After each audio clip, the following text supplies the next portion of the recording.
Your government doesn't care about you. That's why you need a medical emergency kit. It contains life-saving medications like ivermectin, Z-Pak, and antibiotics. Stock them before they block them.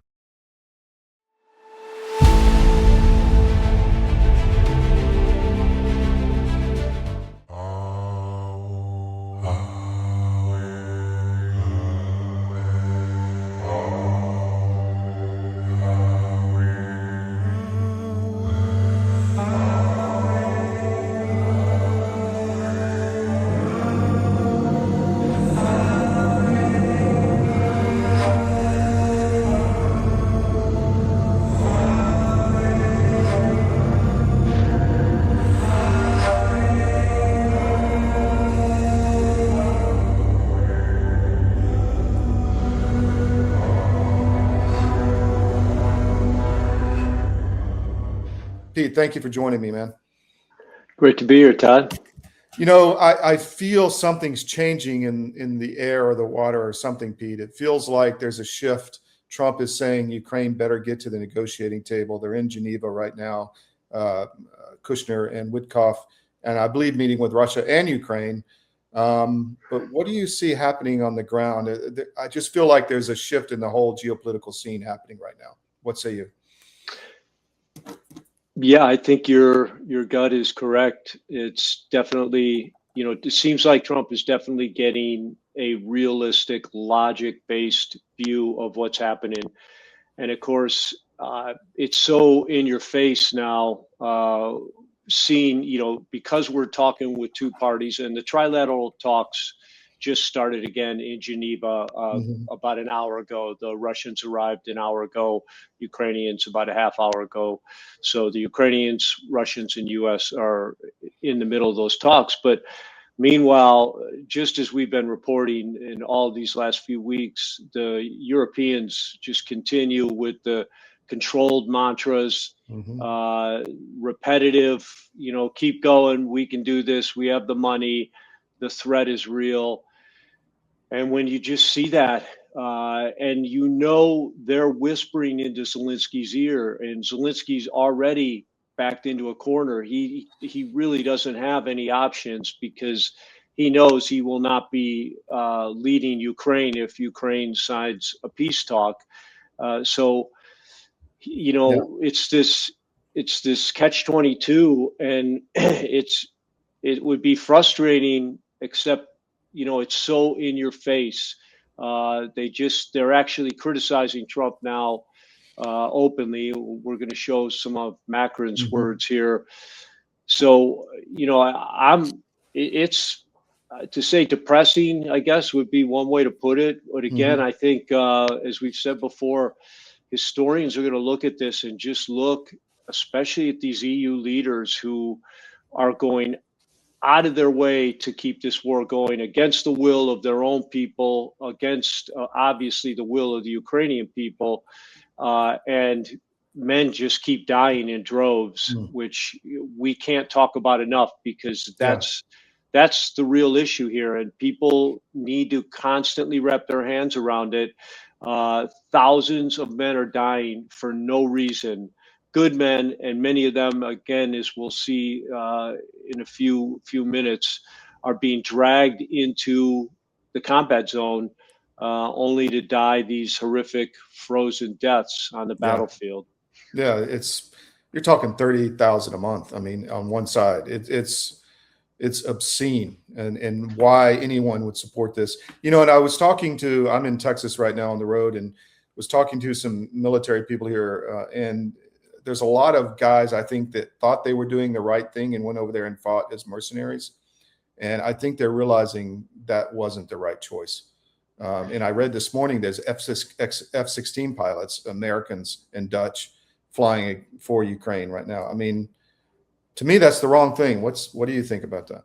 Yeah, totally. And I've said it before. I don't know a single, and it's anecdotal, but I have a fairly wide colleague network. I don't know a single competent, meaning experienced, motivated, proved himself on battlefields before, who has gone over to fight in Ukraine. Most of what I have seen are guys who couldn't get into the military or did not get in when they were of the right age, the U.S. military. I'm talking just specifically U.S. Right. individuals who participated. A few that were kicked out. You know, the one drone guy, he's dead now. That actually did a bunch of podcast interviews. About halfway through the podcast, he said he would admit, "Yeah, I was dishonorably discharged for drugs or something." And Yeah. you know, they're trying to capture something. It's more personal than it is philosophical or principled. They're just trying to catch, you know, this adventurer thing that you used to only be able to get from Soldier of Fortune magazine, Yeah. reading about the guys, you know, supposed guys all over the world. So, you know, the majority of individuals who have gone over to the fight are not the types of guys you want, you know, who are going to add value. And then the way they're treated, that's overwhelming. It's proven they just, you know, to expect better treatment than the Ukrainians are getting is would be Yeah. far fetched. And they treat the Ukrainians like shit. The Yeah. basic, you know, privates and sergeants and low-ranking officers. So they certainly are going to treat the mercenaries. And yeah, many of these guys, in addition to just the adventurer, were duped by this Yeah. global propaganda that again is hard to even fathom as it continues across the globe. All right. Well, I've got a lot to go through here with you, so you just let me know when you want to start. But I Yeah, really let's want to go give ahead. people. Okay, I want to give people a bird's eye view of what's happening on the ground. So here we go. Good. Yeah, so this just sums up what we were just saying. And you look at the 8 main leaders here, the coalition of the willing, along with Ursula von der Leyen, the head of the EU.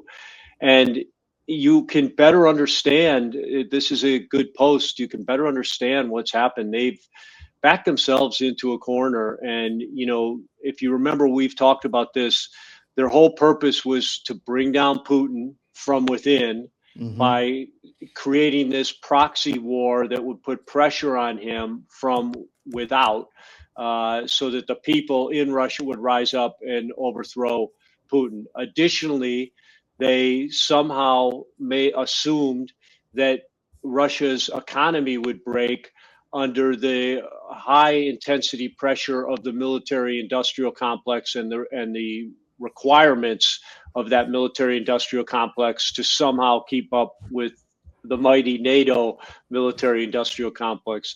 And they were wrong on all accounts. Russia became more independent of outside suppliers while boosting its economy. The embargoes totally backfired.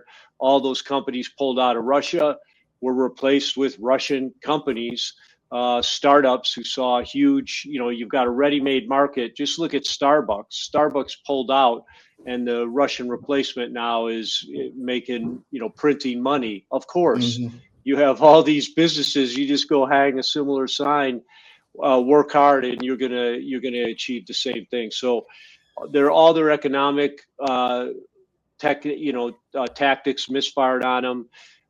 And then in addition, you know, the EU itself is just sinking under the weight of its failed migration policies, which are creating massive social instability. We don't see a lot of it, but guys like you who travel over there understand it. And the politicians just can't admit failure. So they double down on blaming Putin for everything. Yeah. And then what also shouldn't be misunderstood is this military industrial complex equation. Russia's is now humming at a level where they could actually fight a world war. Europe doesn't have one, and neither does Ukraine. Ukraine has almost nothing left. So there's no ability to produce weapons or reproduce them or regenerate weapons. And in Ukraine, it becomes less and less possible every single day because of the air attacks. So in total, Europe just can't admit defeat. it'd be political suicide. So they're doubling down. And as you're going to hear in a moment, some of those reasons are political, meaning, showing their true colors as globalists / Democrats. And Yeah. they recognize there's midterm elections in the U.S. You heard Gavin Newsom go to the Munich Security Conference and tell people Trump won't be here in 3 years. Well, duh, it's the end of his second tour. But what he's really saying is we're going to, don't pay attention to these guys. We're going to replace them. We're going to have Democrats back in power and the war will go on. And I believe that whispering in the ear That's the goal. Yep. Yeah. Yep. Well, hopefully Trump, but with all the election integrity stuff that's going on, that's a different subject. But hopefully that solves a lot of that problem. But I was remiss, and I should have put this up first. This was on your list as the first one. So no, it's a good order to put it second, because after Europe, then you have this. And this is at the Munich Security Conference. I'm not even going to say his name, the guy next to Zelensky, but Blumenthal is the other one. So you got a Republican and a Democrat. And they're once again whispering in Zelensky's ear. And just like, before the famous fight in the West Wing in February of 25, the Democrats got Zelensky first before the meeting in the White House, whispered in his ear. And I just, you can see them doing it right there. Zelensky's hands is around the shoulder there. And it's, it's the same thing. You've got these people sabotaging the peace talks, and he's already obstinate enough. Zelensky, he already has zero motivation for the greater good of the people of Ukraine. And that's just an obvious fact by what he's done up to this point. But now you got these two telling him the same thing we heard Root say to the Rada last week. Hang in there, hang in till spring. And you can't come to any other conclusion than, it's the economic money laundering and the midterm elections in the U.S. Well, there was an interesting article, and I can't verify it, but it was on Kim.com yesterday, who's put out some sensational stuff in the past.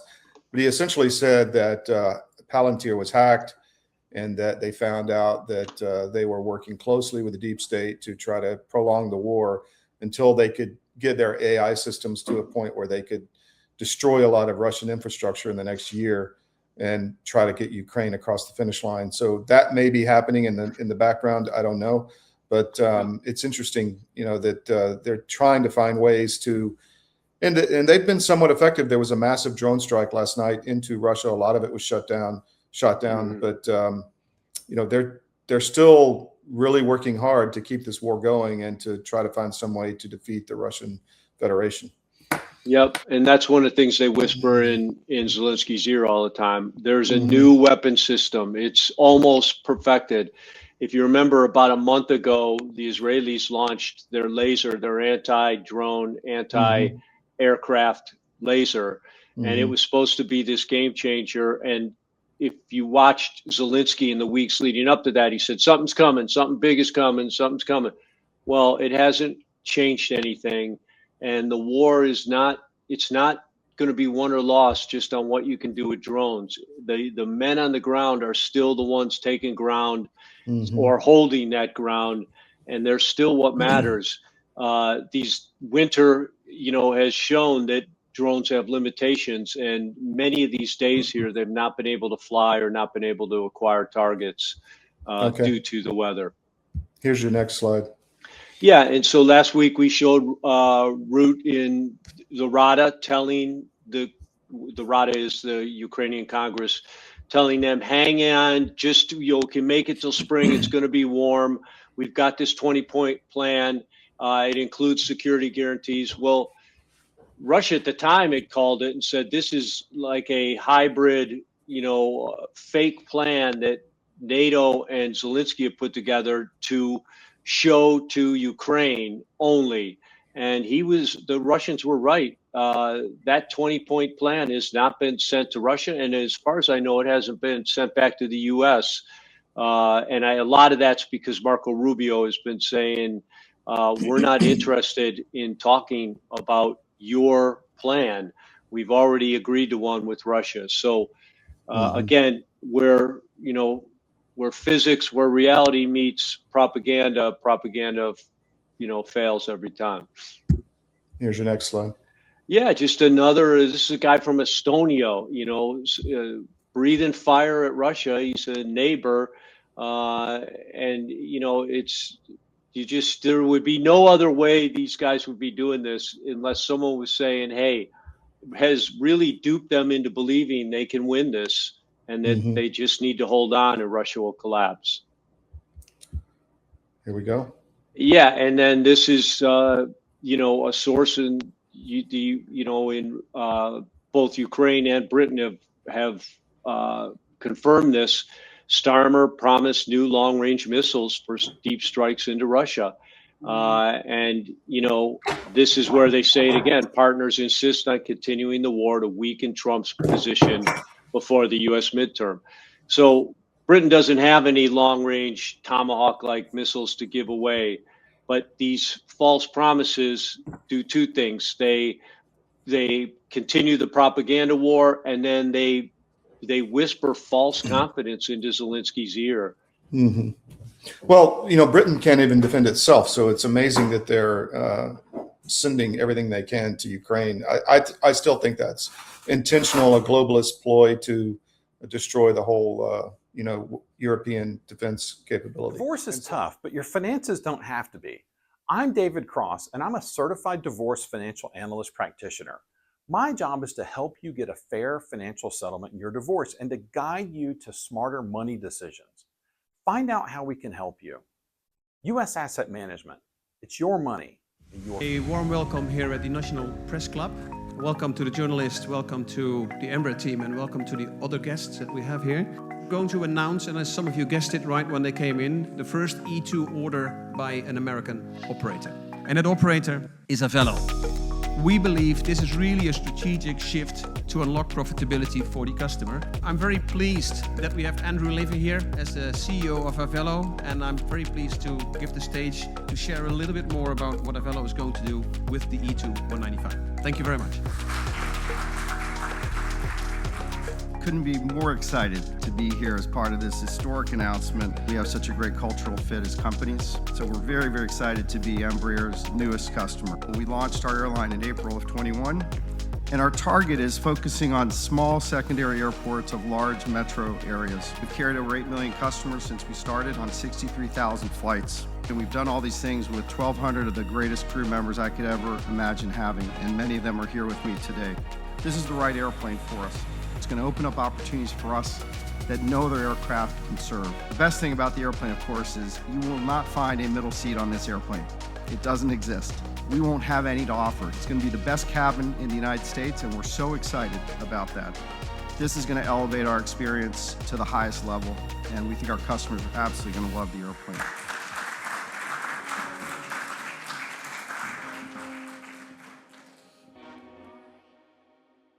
And civilization, but Yeah, that's another subject. All right, Yeah. let's get this one in. still despicable. Here's Ruud again, and you see the messaging. This is why we show this. Russia will continue to be a long-term threat to NATO even after the conflict in Ukraine ends. In other words, if by some chance the U.S. and Russia are able to, and Ukraine meet an agreement and sign a peace treaty, we still need all this money for our military industrial complex. We've still already set up these deals. My cut is in there. Obviously, all these politicians have a cut in it. And they're just trying to propagate a threat that is not there. Russia has never said, never shown any indication. And if you think about Russia, where they appreciate their culture now more than they've probably ever appreciated it in the 20th century and the 21st. Nobody wants France, nobody wants Britain, nobody wants Germany as a satellite that they need to govern and take on the economic and social problems that those countries bring to the table. So it's just it doesn't hold any up to any scrutiny at all, but the propaganda continues. Well, the issue, I mean, well, you know, Rubio's speech in Munich was fantastic. I just found that really important.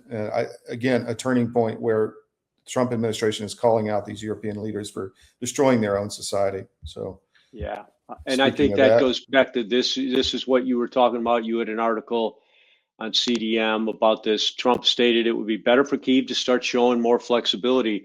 And of course, look how much land, look how many of their greatest natural resource, their men, they've lost just since we've started this conversation in early 2025. You just go back to spring of 2025. We're almost a year, and he just keeps putting it off. It's same thing each time. If we're able to loop all the cuts together, we'd show him, we can do it. We can just hold out a little longer. We're not giving up terrain. And so this, to me, shows Trump is finally, advisors and logic have broken through, and they understand the real dynamic of this battlefield. well, that was 500,000 Ukrainians ago. Yeah, well, that's a great way to just put it. Great way to sickening. put it. Yeah. Yep. All right. Here's the next slide. Yeah, and this is Macron openly criticizing Trump. He's now dealing with the Trump administration, which is openly anti-European, shows contempt for the EU, and wants its divisions into parts. The EU should not feel safe believing that U.S. tensions over Greenland and the trade war have passed. Europe has found itself in an emergency situation. And then this goes on to talk about, he says, and then we've got to start talking to Russia ourselves so we don't have to count on a third party, as he calls it. That's the U.S. And he adds no logic of why. He adds no, here's why we need to talk to Putin. We need to find peace. He just wants to take that over so that they don't lose the war to an outside individual, which is President Trump, who does not agree with their globalist ambitions. But of course, Macron is desperate men make desperate moves. He's maybe the most desperate of all of them. Everything's gone wrong for him. And like Starmer, his approval rate is in the low teens, which is unprecedented for any leader of either of those two countries in history. So, everything he can to continue the war, but openly talking hostilely toward Trump. And that's why I think in totality, when you see all this, I believe President Trump has gotten the message. There is against me is the Democratic Party in the U.S., and they're now working together with those same globalist Democrats to bring me down. And the one way, it's not even for the greater good of America, although it ends up being that, it's for the greater good of the world. And stopping a potential world war is he just needs to normalize relations. Peace treaty, forget about if the peace treaty breaks down here, forget about it and sign a peace treaty with Russia and with robust economic, military, and diplomatic ties. And that will finally put all of these individuals on the sideline. Well, it is a fight for humanity. That is true. So here's the next slide. Yep, keep going. We showed this one already. Oh, sorry, I'm behind. Yep, and this is just Britain that had the British Defense Staff Air Chief Marshal Richard Nathan and the General of the Bundeswehr just are said, we're speaking as the voices of Europe, which now has to face the uncomfortable truths about its own security. Russia's military position is decisively shifted toward the West. Again, just 100% made up. These are military men. These are the top generals in these two countries, which, is a common denominator we see across the globe, including the U.S. Just like when we had Biden in power, when these globalists are in power, they make sure that the head of the military has a similar worldview. And we had it with Miley and Austin under Biden. Britain's suffering, and so is Germany right now. These guys are out of their minds, and they're really compromising their integrity as military officers just by saying this. There was a British former senior officer who came out yesterday and said there is no way Britain will avoid a civil war now because they have so many immigrants that if they try to start deporting them, there's going to be a war. And if they keep going the way they are, the heritage, Britons are going to start a war because they just can't suffer what they're doing to their raping their girls and killing, and taking over their communities. And by the way, the call to prayer is in New York City now. So, this is happening everywhere. We have to stand up and become men and defend our civilization and our culture. And that's essentially where we are. So I'll get off my soapbox, but here's your next slide. Okay. Yeah, and this is Kostenko, who is the number 2 man to Zelensky, and here he's an ultranationalist, Azov battalion guy. So where he's coming from. He's fervently against ethnic Russians living and existing in Ukraine, in the territory of what's called Ukraine, and negotiations are currently not beneficial for Ukraine. If we hold out until spring, the situation will change. That's Zelensky's. He's in charge of drones. He's basically the ops guy in charge of Ukraine now. It's not Zelensky, but you're hearing it from the horse's mouth there. Hang on. This guy too doesn't care about Ukrainians, as I told you from his background. He's an ideology-driven guy, and it's an ideology that has never proved positive for any country or any people in the history of human beings. All right, so let's move into some of the videos here on your list. This one is a recruiting video. I'll just play this, and then I'll go to the next one. You're ready? Yep. Yeah, so, and here's why. So you had the guy who basically runs the military, runs the operation of the war. This is... Вы что, блядь, охуели? Нахуй вы человека бьете? And this is... Нахуя вы человека бьете, блядь? Ебало свое завали, ты мне, блядь... Thinking this guy's gonna Будешь fight on the пояснять, battlefield? ты, блядь. Говно, иди пиздуй, воюй, блядь. Я забыл там, блядь, иди нахуй. Go ahead to the next one, Todd. We have a few folks, and it's because Ukraine came out in their propaganda media and said most of the videos of these forced recruitments are AI.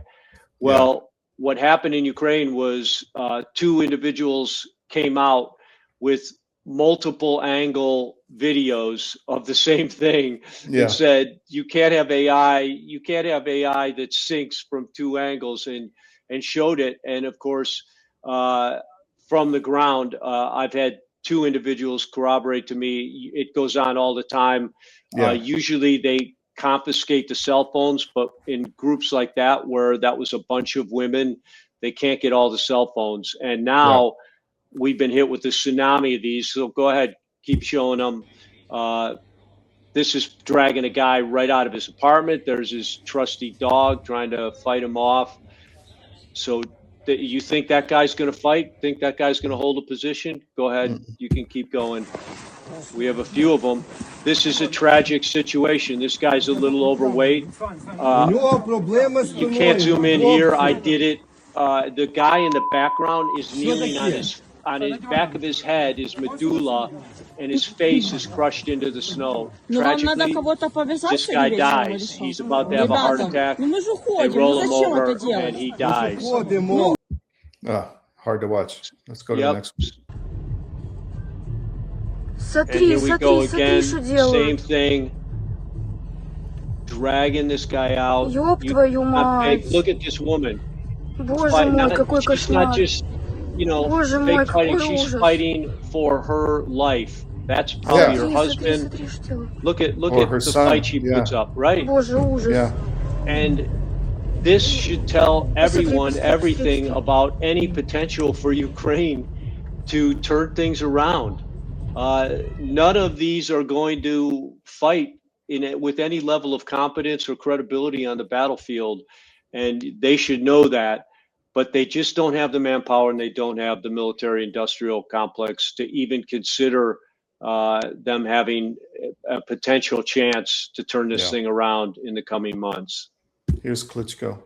Yeah, and Klitschko, so the ex-boxing champ, for those who don't know, And he, throughout this, has been a single voice of reason that we've heard coming out of Ukraine.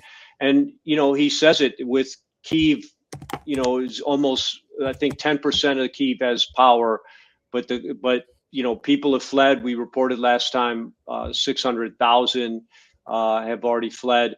But look what he says. Right now, the question of our country is our country's future. Whether we will survive as an independent country or not is still open. He's actually worried about his country and the people. To me, he was the right choice. If you go back to 2014, the intercepted and then published phone call between Victoria Nuland and Gregory Payet, the head of State Department and the ambassador to Ukraine, they vetoed Klitschko. They said he's not ready, and obviously they didn't like his resume. He didn't go to a international blue blood college. He's not ready. Let him go back and practice. That was the right man for the job in Ukraine back in 2014. He cares about the people. He cares about his country, and he has some semblance of logic that can view reality and make decisions. So we have one more video. Yep. And this just is from Russia. These are the body bags still piled up in Russia. Ukraine will not take them back. They want this, drip method where, they get 100 or 1,000 at a time. And we've reported on this before. Every time it's close to 39-1. The Russians, they'll only take 1,000. So the Russians give them 1,000 at a time. The Ukrainians give them back between 30 and 40 bodies, which is about the average they have each time. So disgusting that for any Ukrainian to see those bodies laying there in a warehouse, again, those are sons, brothers, fathers, nephews, the whole deal. And no one should be treated like that. But he doesn't want to pay the families the death benefit because the coffers are empty due to graft and corruption. Speaking of that. Yep. So one more of Zelensky's number one advisors was arrested trying to flee the country. He too was on his way to Israel. And so, 100 million, a billion, all of Zelensky's advisors have now either been arrested, indicted, or kicked out of their jobs. All of his circle. How can they not think Zelensky deserves the same fate? And all you got to do is look at his bank accounts, but the West won't do that. And they're protecting him. He's the stooge that will do whatever they tell him. And so no matter what evidence comes up, he's going to stay president as long as they can hold him in there. All right, last slide. Yeah, and this is just a closing. This is Phil Esposito, one of the greatest hockey players ever, and just makes this comment about national teams. I'd rather say this. It's a shame that the Russian Federation didn't get the right to play in the Olympic hockey tournament in Italy. And no matter what anyone says, it's an incomplete tournament if Russia doesn't participate in it. I didn't know that that somehow they kept the Russians out of this Olympic. So when I went the first day to look at the hockey bracket, I was like, where's Russia? How can they not have Russia in? And there's no Russian athletes. There's a few of them that are allowed to go neutral. But, they compete without their flag or something like that. Right. What right does anyone have to not allow it? Just shows you how politicized the Olympics have become. And I don't think I've watched a single live event. No. I won't watch the hockey. Now it's once again the U.S., Sweden, and Canada, and that's it. And you got the best team in the world left out. Ever since they went to the 2-year cycle, I stopped watching because it used to be a big deal. Every 4 years, you had the Winter and Summer Olympics, and it was done for monetary or globalist reasons. I mean, they destroyed that institution too, because it was good. I think it was good for humanity. You have peaceful competition, no matter if there's a war or whatever, and they've destroyed that, I think, on purpose. Well, and look, it's the same illogic that think about if it was applied to the U.S. We have athletes who have already come on and used the Olympic soapbox to criticize ICE. And of course, they were resoundingly counter criticized for it. But it just shows you athletes are not the government of the country. They're athletes. And the spirit of the Olympics is amateur athletes, which even makes it more pronounced. They have one shot, you know, and at their age for their sport, and you're denying it because of your own political prejudices. And to me, this is a travesty of these Olympics that Russia's not participating. Well, Pete, that's all I got. Really insightful information. We'll be reporting on CDM on what happens in Switzerland, and hopefully we'll get some progress in this whole thing. Anything else you want to bring out? Nope, that's it. You have a great day, Todd. All right, take care. We'll see you after this break back on the Skiff.